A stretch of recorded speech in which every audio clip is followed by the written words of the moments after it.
So for this solo activity, what I would like you to do is think about some of the topic areas that you might want to use for your micro teach. So as I've said, we're going to look at how you are going to put together a learning journey, and therefore it's not actually that important that the content of the micro teach is something that's theoretical, that's academic, even though it's something that you're going to deliver in a higher education space. It's much more about turning something into a learning process where people engage in it in such a way that they're able to apply it in a different way or evaluate it in a different way. And we're going to go through how it is that you will be able to do that. So think about any hobbies that you might be interested in, areas of interest, perhaps something professional, an element of your PhD, an element of a conference paper, an element of a teaching session. These are all things that could be really useful for you as you are thinking about what you might want to do the micro teach on. So the micro teach is a 15-minute piece of facilitated teaching. It's based upon an area of interest. It enables the application of course learning, and it's an opportunity to share good practice.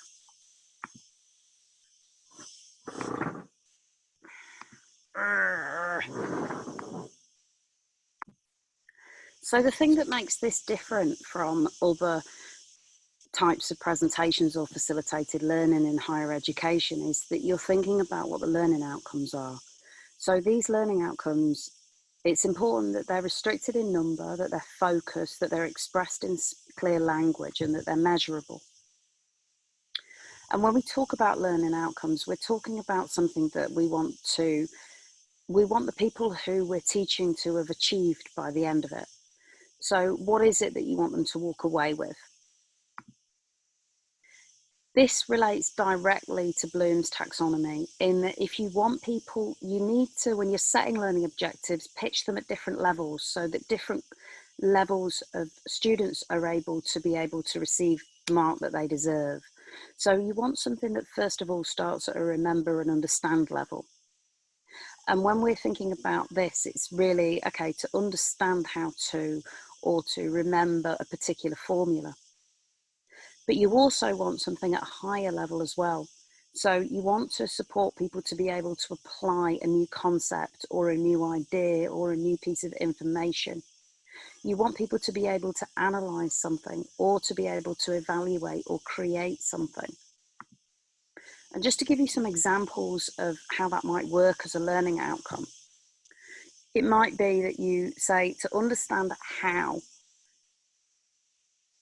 a particular formula works, to understand the theory of, to understand the relationship between, to apply the concept of, to apply the theory of, to apply the formula of, to evaluate the relationship between two theories, to evaluate the theory of, and to create something new based on that. So these are sentences that can start your learning outcome. So what are your learning outcomes in relation to your microteach? What is it that you want people to understand?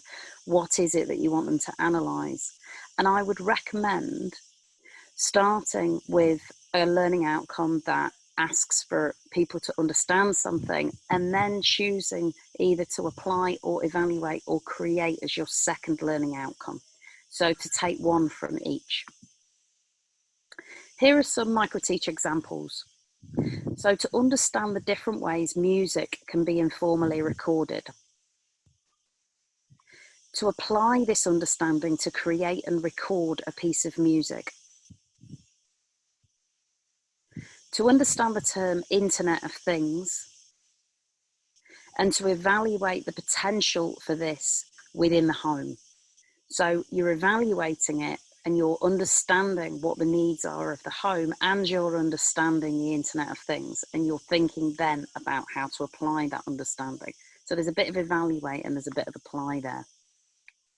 So this is what I'd like you to do for the solo activity. I'd like you to mind map potential topic areas for your microteach. I'd like you to think about what those different topic areas are. And if you can, I'd like you to write the learning outcomes for those topic areas by thinking, what is it that I want people to understand? And what is it that I want people to either analyse, apply, evaluate, or create, depending upon what that is. Do let us know if you have any questions with regards to that. Use any of the links or contact the PGR team if there's anything that you're unsure of. But I'd like you to bring this with you to the next session.